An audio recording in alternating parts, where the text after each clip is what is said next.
to go back to your, the members of your family that you were around who were immigrants, your grandparents, your mother even, what was the attitude towards the United States? How was, the sort of immigrant experience in your family narrated or passed, described to you?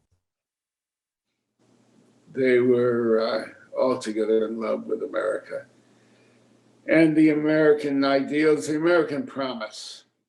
I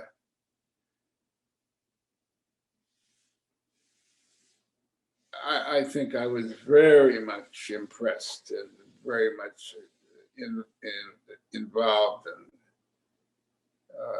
feelings about. I remember going with the years I lived with my grandfather, standing on the corner at the smallest and sometimes largest of parades on American holidays. I remember that so well, holding his hand. And as the flag came by, sometimes with a little marching band, I can feel now as I say it, I can feel his hand squeezing mine as the flag came by.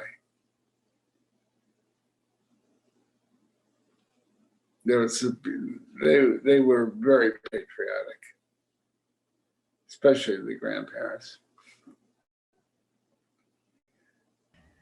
I remember my father served in World War I, and the photographs, a couple of photographs of him in uniform, I remember finding so touching.